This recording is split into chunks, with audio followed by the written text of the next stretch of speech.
Hello and good afternoon, and welcome to episode 57 of the Growth Podcast. I hope you're all well. Today I've got a bit of a special podcast for you. So we're joined by friends of the pod, Rob and Adam from the Dad's Our Job podcast, and we're here to preview the West Ham game coming up on Saturday, the 5:30 kickoff. Rob, Adam, how are you both? Yeah, I'm very well, thank you. I'm having a good time.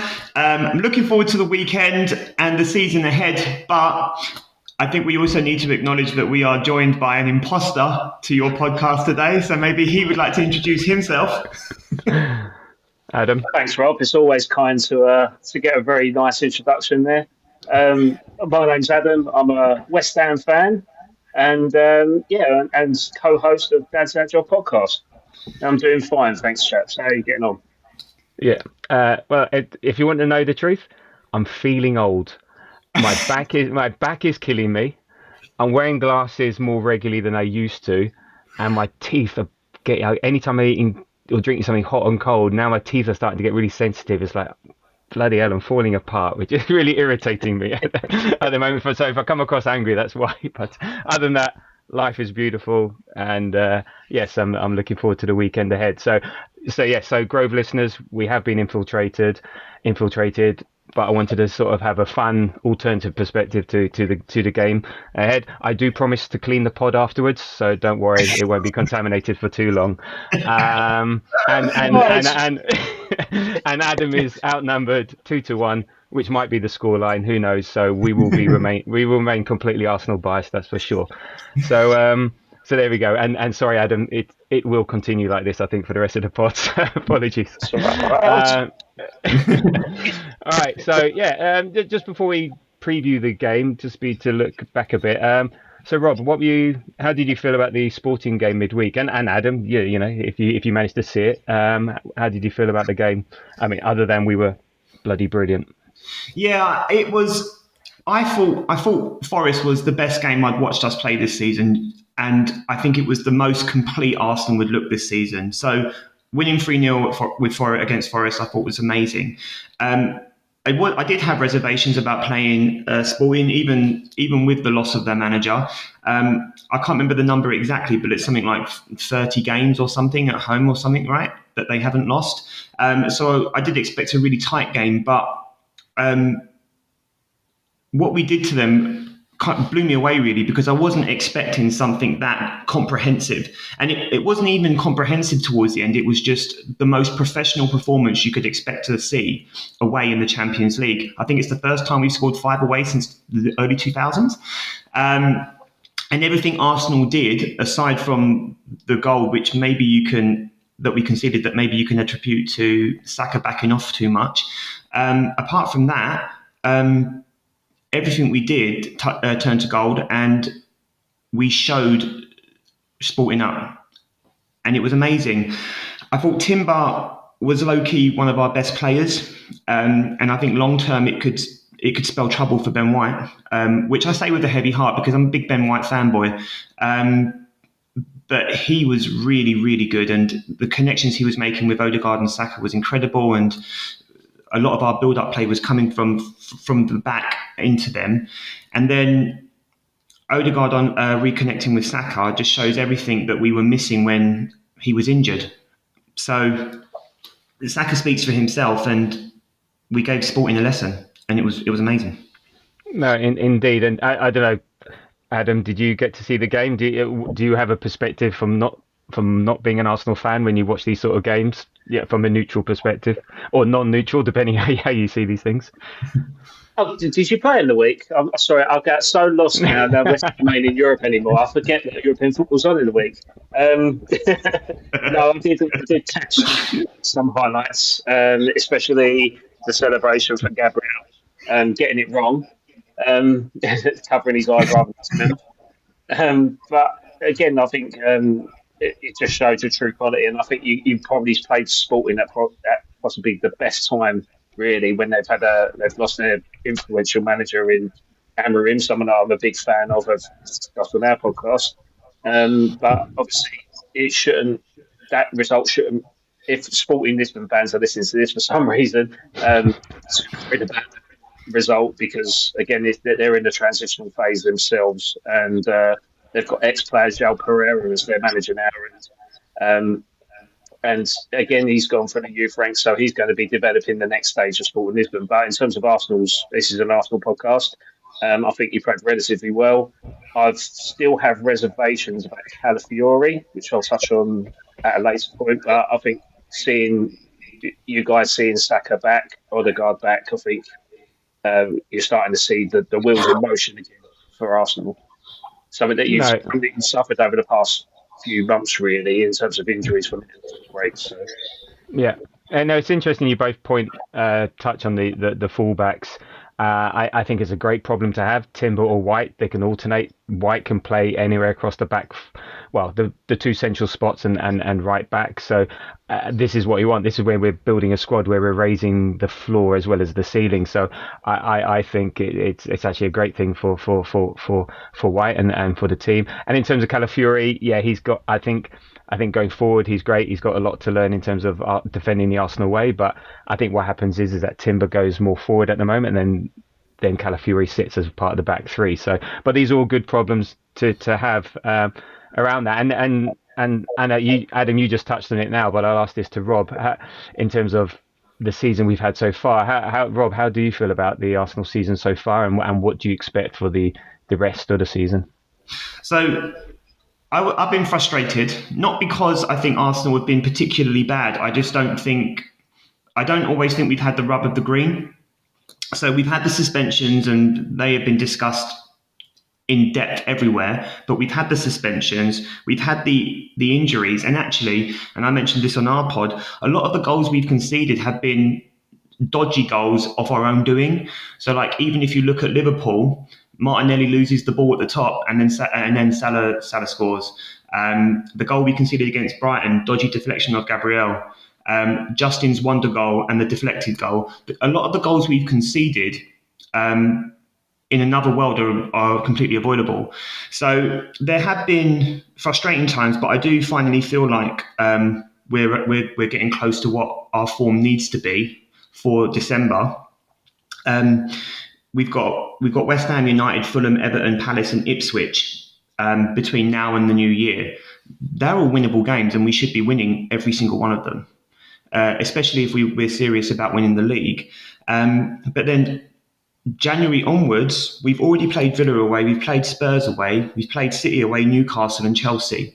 So that only really leaves Man United and Liverpool that we've got to play away if you look at the traditional top six.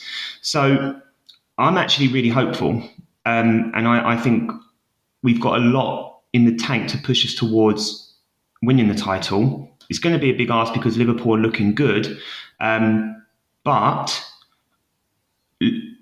even though Liverpool have the points on the table, I haven't been blown away by what they're doing. So I think there's lots to be positive about. What do you think? No, I'm forever positive, and I think there's always a chance. Actually, in terms of Liverpool's results this year compared to last year, if you take the equivalent games, they're actually on the same points, so they're not overperforming from that perspective. I think they're in a bit of a role. They've got momentum. Things are falling their way, even when they're playing opposition, not at their optimal time. So it's fine. They have it, and they're riding out their luck. They're not suffering massively with injuries. I think with Arsenal, it's the compound injuries. It's not one injury. It's an injury in the same position for two people. Everyone complains about Arteta buying left backs, but thank God he did, because we needed all of them. As for what you said, I call it that we're getting maximum. What you said about the goals we're giving away, I feel we're getting maximum punishment for every possible situation. So in a normal season, half of those may not go in, and half of them will. But it is what it is, and I think we're now well set. I said, and the season starts now at Forest, and we've got every opportunity, I think, still to catch Liverpool, and we need to just be within 3 points and goal difference by the time we meet them in May, and that it could be a title decider. Let's hope. So that's Arsenal's season so far. Adam, how do you reflect upon West Ham's season so far, and what do you hope for the rest of the season? Again, it's a very fresh take now, because obviously we've got post Moyes era now, and we're into Julian Lopetegui era. And the performance on Monday night was very encouraging because I think there's Lopetegui has been come under a lot of stick in terms of what is our identity, how are we playing, why are we not getting results, and so on. And I've been an advocate of him not retaining his job, but if he keeps playing like he did on Monday night, playing the way that he plays, playing a 4-1-4-1 formation, I think it could end up finishing the season quite strong for us. But again, hopefully that result on Monday isn't a breath of hope, and we continue that. So I think, for me, Robert's never the right man to take over. I think the fan base wanted someone a bit more ambitious, someone younger. But I think considering the transitional phase that we're going to go into over the next couple of years, it's probably a sensible appointment, despite despite the excitement behind it. But I think when you look at the results that we've had in the past, I think the only glaring result that we kind of didn't really expect was the 3-0 loss to Forest. You could expect to lose against Aston Villa, Chelsea, Manchester City, because they're all top four contenders. And the results that we had previously, when you look at Fulham, we drew 1-1 with a last-minute equaliser from Danny Ings, but last season we lost 5-0 at Craven Cottage. Same could be said for Brentford, where we drew 0-0, I believe. Might be 0-0 or 1-1. I'm not so sure, but we drew. Yeah, we drew 1-1. And I think it was a Souček goal, wasn't it? That was it. Yeah, so we drew 1-0, and last season we lost 3-2. So when you think of looking at those two performances in West London alone, we've actually gained 2 points up on last season. So I think some of the results can be quite glaring, and the performances can. Again, we've had a very busy transfer window, new manager in place, complete new structure, entire new way of playing. Even recruitment wise, we've restructured the scouting network. So I think when you look at the result on Monday, we're only 6 points off fifth place. So results that we're in, and we're back in the running, aren't we? So yeah, that's after game week 12. It's always hard to judge a true identity of the club season, and the same could be said for Arsenal, really. And I wanted to touch back on you guys again, being an Arsenal podcast. Where you was in relation to Liverpool, where you and Liverpool were in relation to last year. I mean, Liverpool was second and you were third. So, and you didn't really take control of the table until probably game week 15, and then you petered off, and then you went back into the latter stages of the season where you actually thought people you were going to win it that year. But Liverpool were top of the table for almost like 12 game weeks last season. I mean, they're no different to how they are now, and they haven't plateaued. They haven't had any injuries. They haven't had any suspensions yet. So I wouldn't be too worried about the Liverpool hype at the moment. They've got to sit. Once they get to that game week 25, then that's when you'll probably see their true colours as to whether they can do the job or not. But I think Arsenal could be a slow burner this season.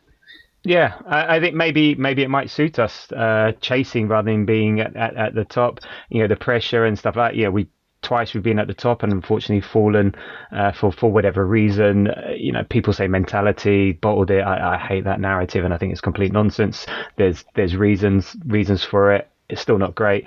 No, you're right. I think I can't remember the game weeks, but we were 5 points behind Liverpool, and then we finished the season, I think, 17 ahead or something ridiculous. So we had a massive swing.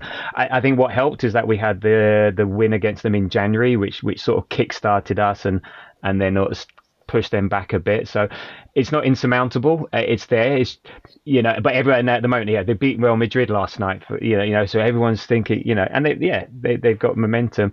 What made me laugh is that you're only 6 points off fifth place, or 7 points off.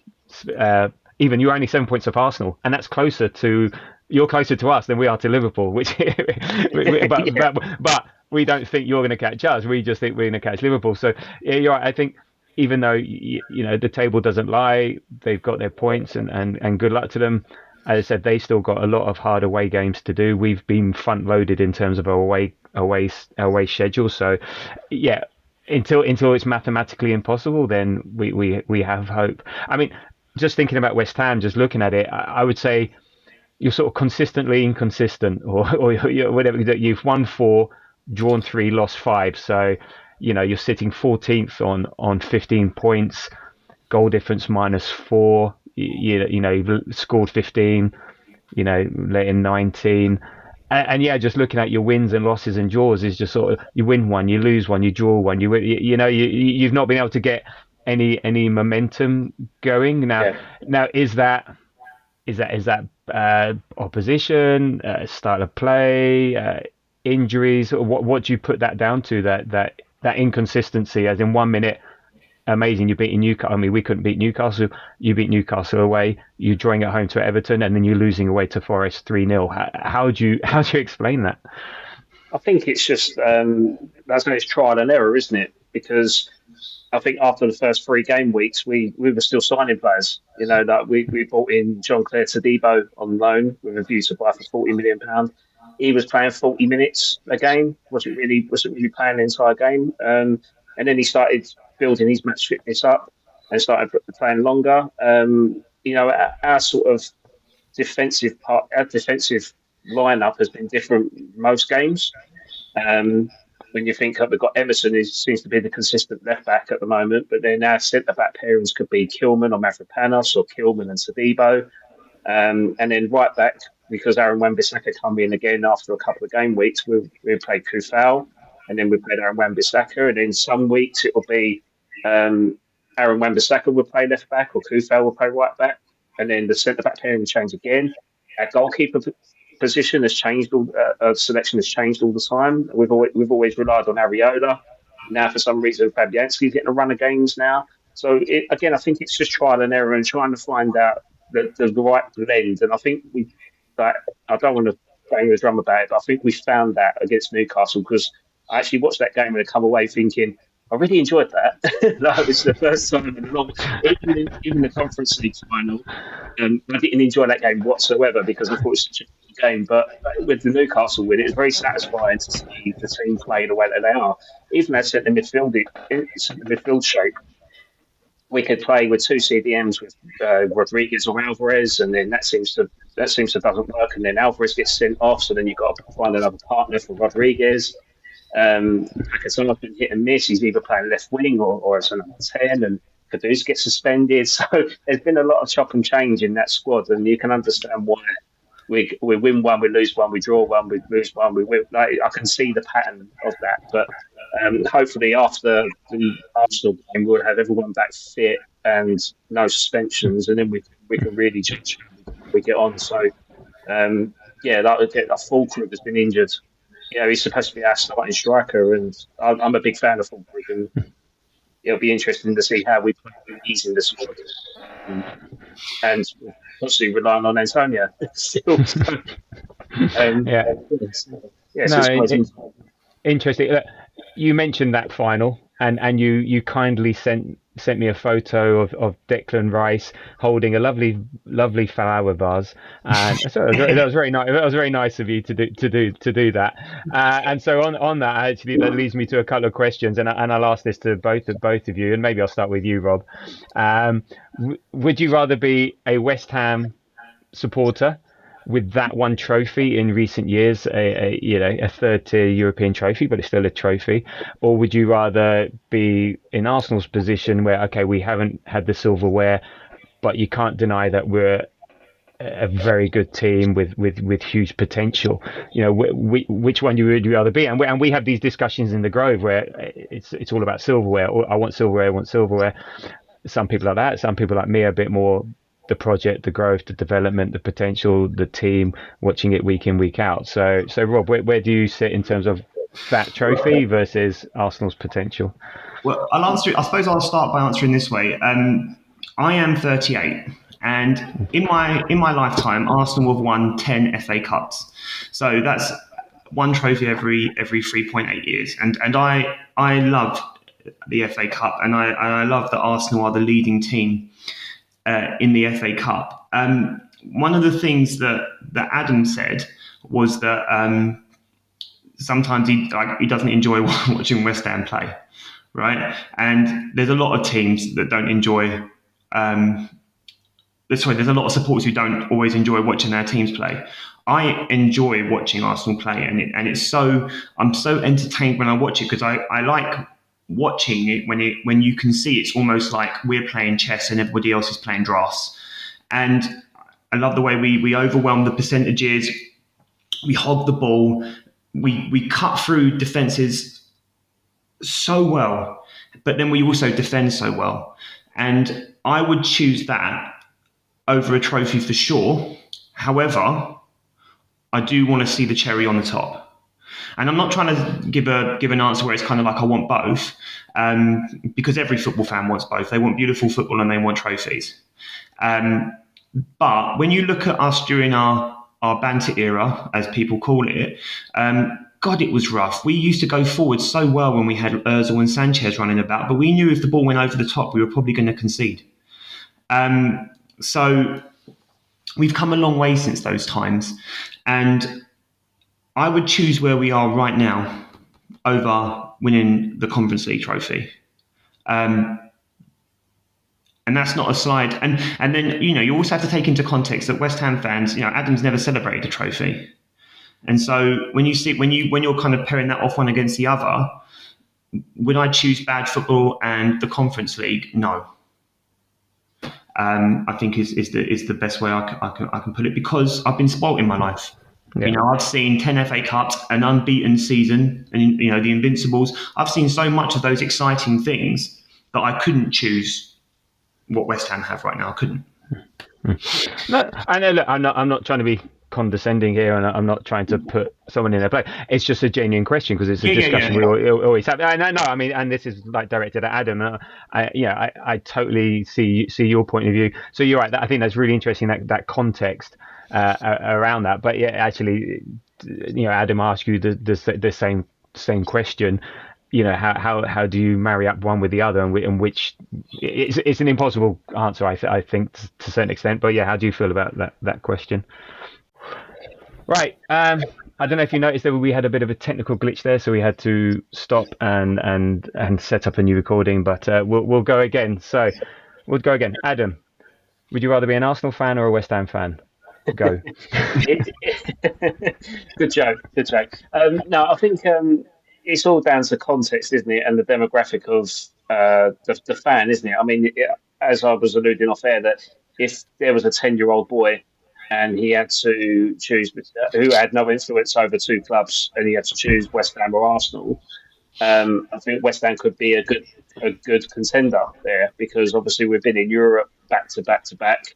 We've been in a semi-final, we've been in a final, win the trophy, and been in a quarter-final as well, playing a very good Leverkusen side. I think we've been, and also you look at like the brand awareness as well. Like you look at West Ham being included in Ted Lasso series, something that a lot of fans would have been watching. But I'm the same age as Rob, and that Europa Conference League was my only trophy that I've ever seen in my life. Second final I've ever seen in my life, and I've got a 2.5-year-old daughter, and she don't know how good she's got it. Wow! So that kind of puts things into perspective. But in terms of being a long-suffering hammer, and Rob being a long glory hunter, I think it's always like.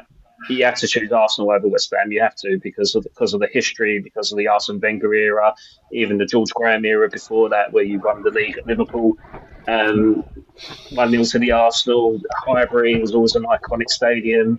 And again, there's nothing stopping West Ham trying to compete with that in future. But I think if you've got to go by a legacy, you have to choose Arsenal. I'm not just saying that because it's an Arsenal podcast. That's just my brutally honest opinion. No, thank you for that. Go on, Rob. Yeah, you were going to say. Yeah, no, I'm just really glad that you mentioned the George Graham era, because I do think that people who are younger than us, Adam, they only really had the Wenger era, and so I do think there's a lot of entitlement with some Arsenal fans, sort of 40 and under. And I know I still fall into that bracket a little bit, because like I said, I've been spoiled.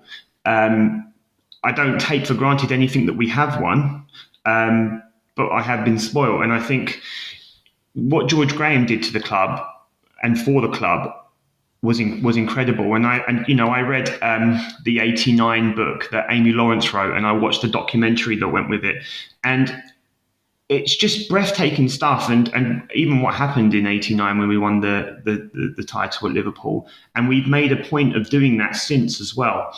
We won it at Old Trafford, we won it at White Hart Lane. Like, Arsenal win iconic twice. Arsenal win iconic ways. So they win trophies in iconic ways. And I think sometimes that gets slept on. Like, I'll never forget that Will Todd goal. I was born in '86, so I didn't see that Liverpool game. And if I did, I wasn't aware of it. I watched Fever Pitch, but and the book. But that Will Todd goal, I will never forget it. Like, I will never forget winning the title at Old Trafford. In fact, at the time, winning it at Old Trafford meant more to me than when we won it at White Hart Lane, because in those days, Tottenham weren't, Tottenham weren't really rivals. We just beat them. But winning at Old Trafford, that was special. Yeah. Even I remember that. In terms of Will Todd going to the corner flag, and was it Carnu? Was it jumped over? Yeah. I remember it. I remember it so well. And I say that's because West Ham didn't have any highlights. I keep thinking Wiltord was standing up, but he wasn't. Carnu didn't jump that high. He was actually on his knees. But yeah, and when you referred to Tottenham in those days, I think you mean any day in terms of their ability to compete with us. So you know. As well. So.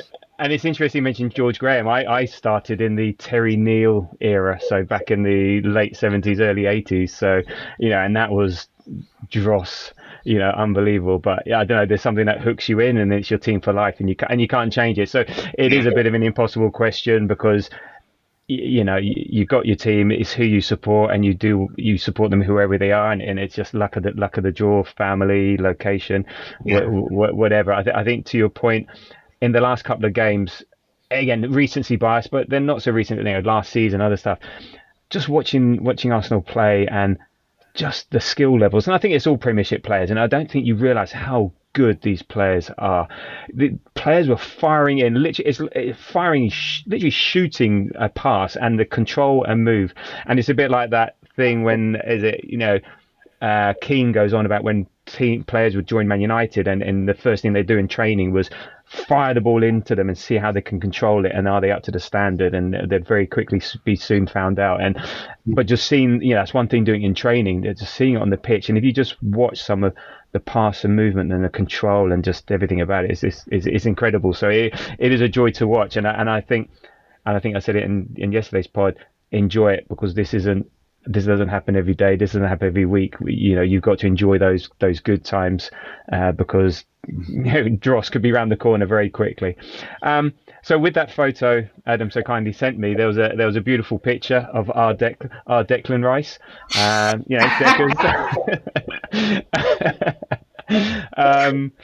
That you overpaid for. Don't know. Yes, maybe not. But whether we overpaid for it's what you pay market value to make sure he didn't go somewhere else. Don't know, but it's you pay what you need to get what you need and what you're prepared to do. So on that note, do Hammers fans still hold a grudge? Would you prefer him to go to City? And then actually a more important question, what is his best position? Because is he a 6 or is he an 8? Is he both? Does it matter? Adam, from your West Ham background, I guess are there any more hard feelings for Declan Rice? And when you see him on Saturday, okay. I'm at peace with it now, if I'm completely honest. Last season it was grueling for me, especially with Rob living literally 4 doors away from me, shaking a pot of rice in front of my face. I was so turned off by rice last year. I reverted all my dinners to pasta. But when we beat you twice last season in the league and in the League Cup, I did get a bit of satisfaction from that. But then you kind of made up for it, beating us 6-0 on our turf and Declan Rice scoring a worldie. So I think I think I'm at peace with it now. Would I have preferred him to gone to Man City? Absolutely not. Despite the Manchester Ham United connections that we seem to have. Um, if I'm honest, I think he's one of the best number sixes in the world, and he should be playing for the likes of elite. Not saying you're not elite, but I'm saying like your Real Madrids, your Bayern Munich's, that sort of level. And going on to his best position, it does frustrate me the fact that you spent £105 million to convert a number six into a number eight. And watching him play for Arsenal doesn't give me any satisfaction because I know where his best qualities and traits are. I know he left West Ham because he wanted to be pushed further up the pitch, and a lot of the time when we had that terrible domestic season, despite winning the trophy, was the fact that he wanted to push up more, and we were defensively open because that's his remit. Um, but I think he's a number six all day long. He could try and be a Stephen Gerrard, a number eight, as much as he likes, but he's never going to be a Stephen Gerrard. He's a Declan Rice, and he's a number six. So I think his best position is sitting in front of a back four, commanding that area, dropping back to help the defence. And what he is very, very good at, and something that West Ham have lacked significantly, but we've recovered in a way by getting Max Kilman, is driving the ball from deep. The perfect example of that is the goal he scored in our European Cup winning season against, I think it was Ghent, and he just drove the ball from deep and just went through the entire defence and scored an absolute banger of a goal. And that was just Declan Rice on a plate for me. If you had a highlight reel, just show him that goal, and that describes him perfectly. But I know you keep wincing at the fact I keep mentioning the European Cup, but just to remind you and the rest of your Arsenal following is that West Ham have won more European Cups than Arsenal. So, How many have you won? two. I think so have we. European Fairs Cup and Cup Winners' Cup. Oh, we've won that as well. That's fine. Anyone can win that. It's a raffle. Even Newcastle won that. It's a trophy. It's a trophy. Yeah. Look, we all agree it's better than the Audi Cup, and I think that's what we can just all say. Right. That's it. You can get anything from a grabber machine nowadays. But I just want to touch on this that there's no hate to Declan Rice. West Ham fans adore him. He is a legend at the club, despite how old he is, despite him going to Arsenal and wanting to challenge himself at another club. It hurts. It hurts. But he's immortal. He is in the club of the only West Ham captain to lift the trophy, and that's Bobby Moore, Billy Bonds, Declan Rice. It wouldn't surprise me in decades to come when he retires that there would be some sort of acknowledgement of that in statue form or something like that. It would not surprise me whatsoever because you have to respect what he done for the club, and he was our captain. He's lifted the trophy, and he's beside that, and same could be said for David Moyes, and I think that will rattle a lot of West Ham fans. But again, he's one of three managers that have managed to lift a trophy for the club. So yeah, respect's where respect's due. No, indeed. And Rob, what are you thinking in terms of his best position? So I do think I do still think there's a little bit of saltiness from West Ham with the move, and West Ham fans. Like even when they announced Bowen, they didn't have Declan Rice as an iconic captain in the reveal video for Bowen, and I thought that was a little bit petty because you can't deny, even as a club, I just thought it was one of those where it's kind of like we're gonna kind of almost erase that moment because he's gone to a different club, and I agree. As a West Ham fan, I agree. But the club don't speak for the fans, and there's that constant battle between the fan. But yeah, it's that constant battle between the fans and the club. I mean, whatever the club do, most of the fan base do not agree with. We could touch on concessions, but maybe that's a topic for another conversation, podcast. But the club acted very, like I say, petty in doing that, and just move on. Yeah. just and then to come back, sorry, and then to come back. I've said it before in our pod. I still can't believe that he plays for us. I genuinely like. It still excites me that Declan Rice is an Arsenal player. Even now, I'm Bloody over. snap, mate. I don't, honestly, for me, it's like, and and there are other players as well. Like, there are players who play for us where I'm like, wow, we have Odegaard, wow, we have Saliba. I think, but when we signed them, they were lower profile signings. We knew we were getting good players, or that they had the potential to be great players. But with Declan Rice, we were getting it was landmark. It was the type of signing that United would have made 20 years ago. And so when we signed him, even when it came through and David Ornstein announced it, I still couldn't. It was like pinch yourself crazy. And then in terms of what his best position is, I don't care. Wherever Arteta puts him is where I want him. All right, and I do think, and I get what you're saying. I get why you're shaking your head, and I do think the plan for him is to be a six. And you're right, he carries the ball so well. But the reason why I don't think he's there right now is because there is one part of the game where Partey outdoes him, and Partey is a better passer of the ball.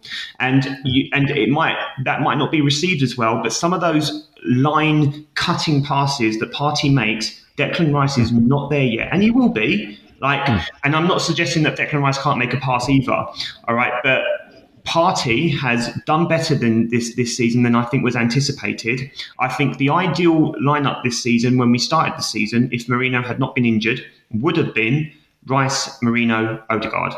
But because of what Partey's been doing, you can't drop a player in that kind of form. We know that Partey has injury issues. He might not survive the season. This might be his last season. There's also talk of him getting another 2 years because Arteta has been so impressed.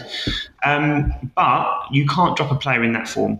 And so I think that's why Rice has still been left in the 8 position. And I do think he will eventually drop into a 6. And if we can keep Saliba, Gabriel Saliba Rice is formidable. But I also don't think you can take Partey out of the equation just yet, because he has been so good this season, and he really has been. He started off a bit rough, but my God, the change for me was when he bullied really Man City and would just step in and then step back and step in and step back while swallowing all of the pressure and then switching with Rice. So I do think Rice will end up there, and I do think it is his best position. But at the moment, Partey is doing the job, and at the moment he's probably up there with one of the most undroppable players that Arsenal has. That's just my opinion, and I know not all Arsenal fans will agree with that. But you can't question what he's doing on the pitch. No, I think there's a whole load of elements. Again, it's a great problem to have. I think like you, and I think a lot of people, eventually number 6 will be his long-term position. At the moment, and you're right, Partey's playing well. I mean, since last 6 games of last season, Partey's been in and he's played every game, and then maybe that's why he's staying fit. He's one of these players that has to play all the time, just so his body works. If he has to stop, that's where he gets the injuries, because he just needs to stay warm all the time from a playing perspective. Yeah, he is one of our better players. There's a bit of discussion around causation and correlation around the fact that we are not as secure defensively since he's been in the team. That's true. We started to let in more goals since he's been back, but I don't know I haven't done the deep analysis, and I'm not going to on that. So just the eye test is telling me that there is a sort of there's some sort of link there. But you're right, he's playing so well. I think with Rice, I think the number 8 position is a very off the ball position. It's a lot about off the ball work and making off the ball runs and being available and things like that. And I don't think that's Rice's best game. I think with the ball at his feet, with the field ahead of him, he's a behind the ball player, not an in front of the ball player. I'd say he's not saying he can't do both. It's just that he's better at one, I would suggest, than the other. And there was so I think that's where he'll develop into. What I always get frustrated with Rice is like the grief he got. Now, I'm not an England fan of my Italian heritage. I follow Italy and stuff, but the grief he got over the Euros, because he was partnered with piss poor other midfielders, and then he would get the blame because he's not playing like £100 million player. Well, what do you expect when you surround him by, the quality he was surrounded, and that got shown up. So I was really frustrated out of that, and I'm sure Adam, you saw for yourself what he can do, and myself and Rob can see, so we know that's just utter BS, and that's just very clickbaity, very binary thinking. You know, you're a 100 million player, therefore you must, do X, Y, and Z. Well, yes and no. So look, I think long term, I think Partey, he's fit, he's doing well. I wouldn't give him a new contract. Let's rinse him and then move on. Thank you very much, and then we replace and get someone else in. So I think that. So I think we agreed it will be his best position. Just at the moment, I think the Marino thing had an influence. Partey's having an influence. Great. He's still a good player. He still has and I was watching some of the analysis from Sporting, and he had a really good game there. So yeah, I'm more than happy to have him in the team. Our Declan, at whatever position Arteta wants to put him. You can have him. Yeah, okay, busted flush. And he was actually, I got down here, the last player to score a winning goal at the London Stadium versus Arsenal. I do remember that goal. It was a lunchtime kickoff, and a fresh-faced Declan Rice. I think maybe no, he wasn't centre back, was he then? But yeah, definitely very fresh-faced back then. That was the Pellegrini era, wasn't it? Pellegrini, okay. And Samir Nasri with the assist. Oh, Nasri. Did Nasri play for West Ham? Oh my God. Yeah. That's unfortunate. Did for me, he's got a face you'd like to punch. I don't know if the West Ham fans feel the same. Like Ricky Ponting in the cricket. But anyway, Ricky Ponting, my God, that's a throwback. Yeah, Ricky Ponting did have one of those faces. Yeah, right. Anyway, so look, let's move on to the game ahead. We're obviously playing you the 5:30 kickoff. So Saturday afternoon or early evening. Adam, what are you looking forward to and not looking forward to with regards to the game? I'm looking forward to not losing. That'll be great. What am I looking forward to? Hopefully, the same level of performance that we saw against Newcastle on Monday. Looking forward to seeing Bowen just doing what he does best, and that constant comparison of Bowen v Saka is always up for debate, isn't it? No, it's not. There's no debate, well, but yeah, go for it. Go for it. Go on. No. I'm just there was a point. Clickbaited. I'll be Troy Deeney for 5 minutes if that's all right. No, I think Bowen has proven that why he's West Ham's most important player. He's, with the amount of goal contributions that he provides, he's now captain of the club. He's very, very vital in us getting results, and as is Saka to you, really. But I think they both offer the same ability. Probably Saka more so, but for Bowen to do it at West Ham is just phenomenal.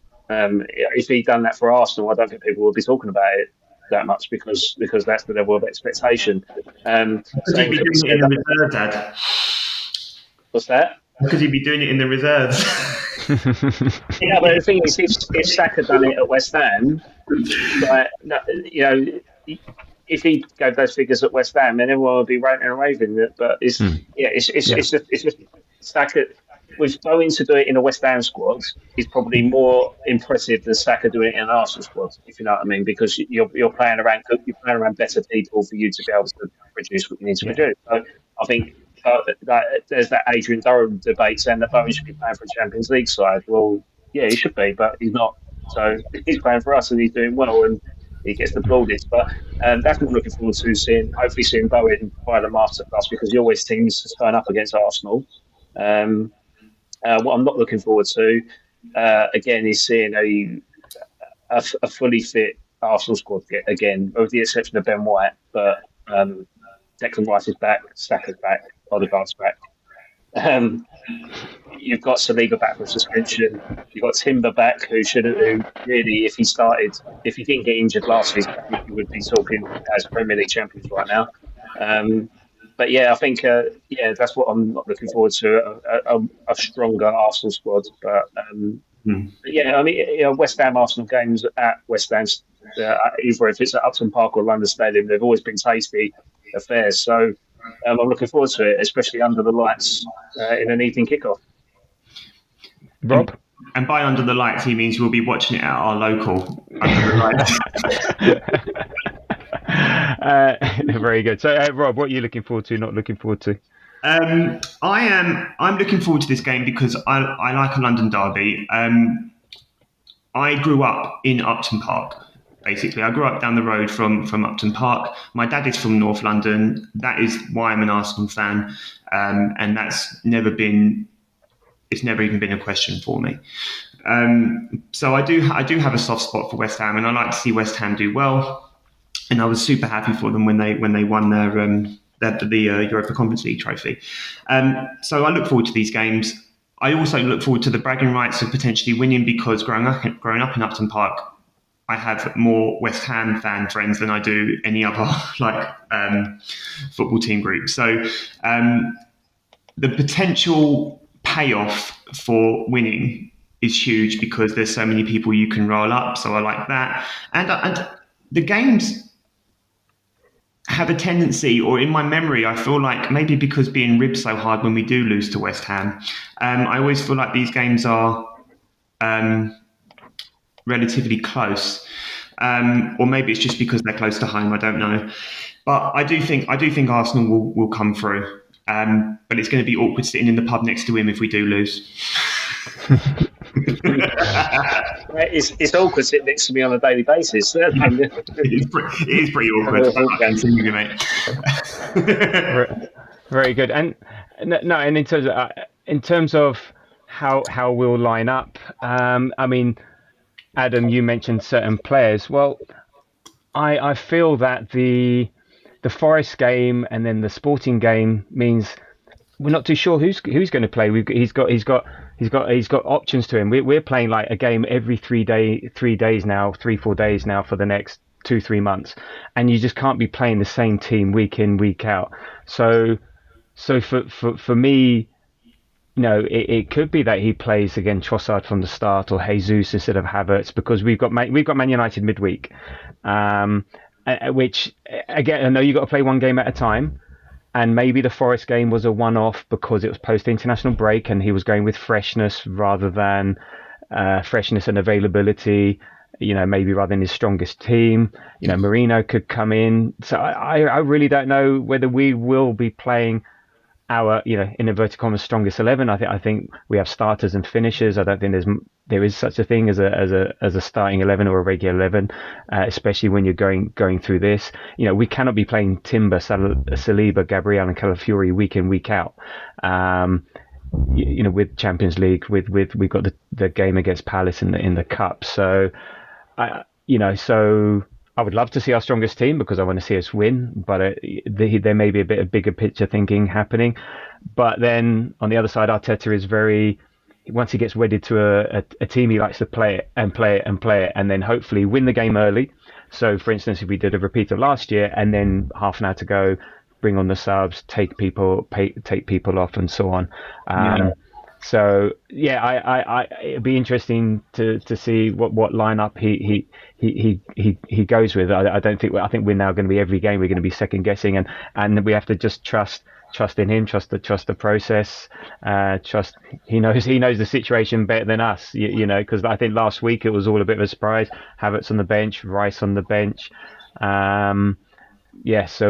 We will see. So you may be lucky. You never know how these work because when players come on, they've got to prove a point. But you've got the likes of Jesus is just dreadfully out of form. Willing as ever, but just dreadfully out of form. Sterling, who hasn't showed anything yet. Okay, he got an assist for Waneri last week, but woefully out of form. And to be honest, lacking going backwards. Trossard seems to be an amazing bench player. He's like second in the Premier League in terms of scoring goals off the bench behind John Duran, like since the beginning of last season. So yeah, it's going to be interesting. Do we go in, win early, and then make changes? But then when that doesn't happen, what changes do you make? So I don't know. You're right. There's always goals. I think in this game, there's always seems to be goals. In this game, particularly for us, especially if you take. But yeah. So it's. I think it's going to be tight. I mean, what sort of well, you were talking about it before. What sort of lineup are you expecting? And you've talked about Jared Bowen.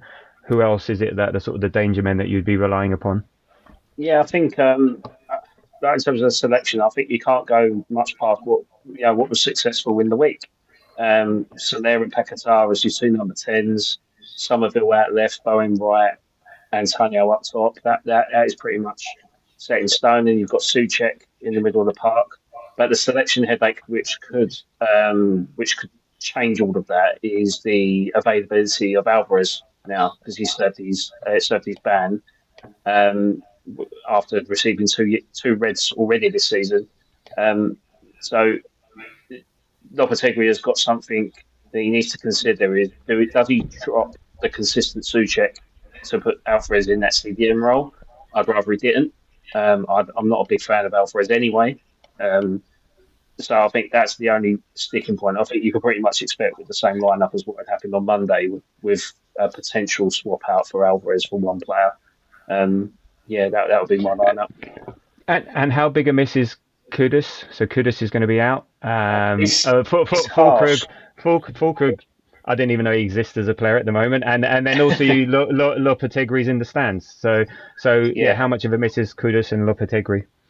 I think Kudus, if it was, he hasn't been the same player since last season, and I've touched on this with Rob and Callum on many times, and I think he was eyeing a move away personally, and I'm not just saying it because again, it's an Arsenal podcast, but Mohamed Kudus I think would end up at Arsenal, and I think there was something in that, and I think when Harry Redknapp just drops that on a podcast randomly, there's something in that. So you have to listen to it because of these connections. But I think Kudus is on his way out. He hasn't been the same player as he has been last season. He's a fantastic player, but if an £85 million big team comes in for him, I'll take it. I'll go, yeah, fine. Thanks for what you've done. Move on to the next one. Because the club is always bigger than the player, as we know. Lopetegui in the stands, it would be interesting because, like I said to my dad on Monday, he got booked, and if we lost against Newcastle, I said he could probably be the only manager in charge of a squad that won't be sidelined for his last game if he gets sacked. Um, so that was always interesting. But hopefully, we've got the assistants on the sidelines that can do the job, and they're the ones that tend to communicate quite often with the players anyway. So hopefully, it shouldn't be that much of a miss, but I'm sure he'll still give his orders by mobile telephone to his staff anyway. So, but full crew again, I think he has been the big miss this season for us. Massive miss. We didn't just buy Europe's best number 9, especially at the Euros just gone for no reason. People give him stick because he's 31 years of age, £18 million. Again, he's still our youngest striker. And age is just a number, especially when you look at Chris Woods absolutely smashing it for Nottingham Forest, I think, and Mikel Antonio putting in a shift at his age. I think a lot of West Ham fans want this 20-year-old striker to come in and kind of set the world alight. But for me, I'd rather have a proven 31-year-old, but a fit 31-year-old, which is always what I help for. Very good, very good. And what are your thoughts, Rob, on Yeah, on the match? How we're going to play, line up, what you're expecting? I actually think that he will start with Calafiori and Martinelli this week, and the reason why I think that is because tracking back, Martinelli is a fantastic defensive winger, and I think we might need him if he plays Bowen on the right. So I think I could see both Calafiori and Martinelli starting this week, so that we can offset the defensive issues that might arise from having to go up against Bowen. And then I think that if we can neutralise him, in the first sort of 60 minutes of the game and go up by maybe 2 or 3, this is all if buts, then I think we could see Trossard on to finish the game. But I think he will start with Martinelli this week because I think of the defensive attributes he has, a bit like what he did against when we played against Man City, and I could see the same thing for Bowen. I do think the players that I could see coming out, Partey I do think is undroppable, and I think he'll probably play. I can't see him starting Jorginho this week. I didn't hate what Jorginho did last week, but the early booking meant that he kind of had to come off. But you could see that his pace was not there.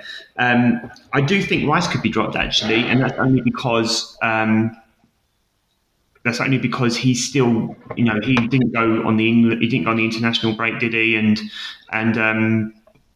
I think that they might just rest him up for the United game, or keep him off the pitch for as long as they can for the United game, because I think that will be more of a priority for Arsenal than him coming back to West Ham.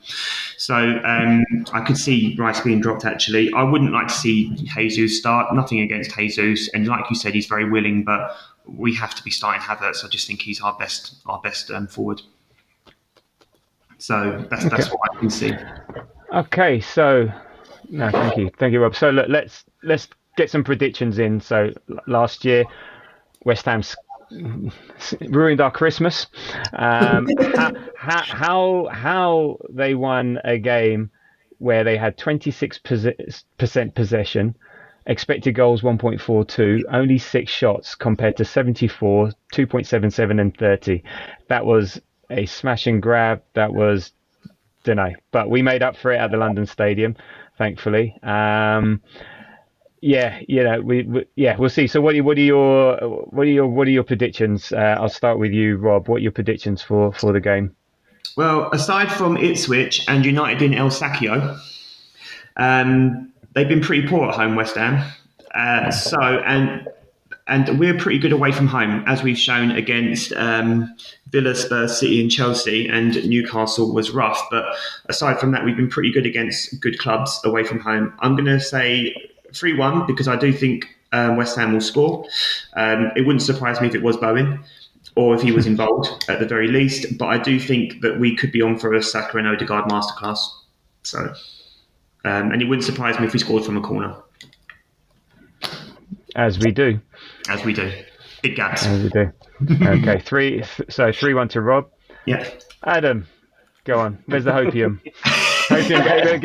Give it, come on, you irons. Where's the hopium for you Hammers fans? I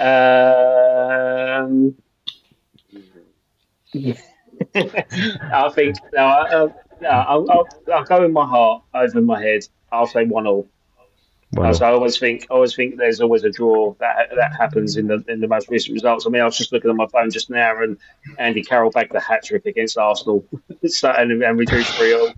We drew 3-3 previously when we went 3-0 up. We drew 2-2 the other season, but then I think the only loss that we've had against Arsenal recently is that 6-0. So we always tend to bag a draw against Arsenal at our place. So I'm going to go with a draw. But if I had to go in my head, I'd say you'd win 2-1.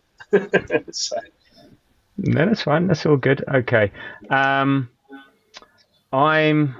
must admit, I'm more with Rob than Adam on this one. What a surprise. Is it an Arsenal podcast by any chance? No, I think just anyone with half a brain could be able to see which is the better team. Sorry. Oh, that is harsh. But thanks, guys. It's a pleasure being on your show. But yeah, I didn't finish my sentence. Who wasn't a West Ham fan? Okay, so the bias is in there. So no, I think we should dominate. You're right. The West Ham's form is patchy. We don't know what sort of team they have. I think one of their best players is out. Kudos. I think the manager being in the stands can be an issue. Just for that day-to-day management, maybe it's the best thing that happens to them. Who knows? So I think we'll go in. I always think we need 3 goals to win a game. So I think we'll score 3. You're right. Bowen does have a bit of a number on us, but we are a bit different. So I think a boring. I'm gonna repeat Rob's score, and I think 3-0 or 3-1. That's where I'm with it. Okay, just to add on these predictions, tell everyone to bank on Lucas Paquetá to pick up a booking. Because we all know that one. If he gets booked, he misses the next game against Leicester through suspension. But that's the same. That he's missing that game anyway. But he's missing that because of his court hearing in Brazil via video link. So he can't. For match fixing.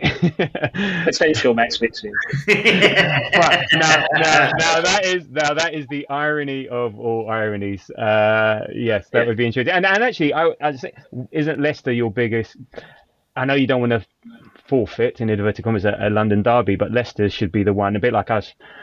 You need to win your next game, and it all counts. Yeah, But Leicester for West Ham is a bigger game, I'd say, to make sure that you get yeah, the 3 points. absolutely, Yeah. absolutely. I mean, West Ham's yearly budget is based on 11th in the league in comparison to Mm, everyone else, and our ambition as a club is to be the best of the rest. So to mm, finish seventh is West Ham's goal every single season. So yeah, we should be beating Leicester. We should be beating Nottingham Forest. We should be beating Fulham. We should be beating Brentford, but we haven't. So mm. that's been the problem. So Okay. Well, look, that's been brilliant. I've loved this. I love chatting. Technical difficulties aside, it's been great to have your insights, Adam, on West Ham. It is nice to have that view, and obviously Rob, good to have you on board. But anyway, why don't you tell the listeners about what it is you guys do, the Dad's Our Job podcast, what it's about, and how they can find you. And I don't mean give your home details and all the rest of it. I mean on the socials. well, me and Rob share beds. Top and tail. Practically. Yeah, so there's a bit of background between us, and we're just three normal dads that got together for our wives and our kids, and we decided to form a podcast after a very drunken night watching Man United lose in Christmas. So we've rolled with that. We provide interviews, we do quizzes, we talk about family lives, we talk about football.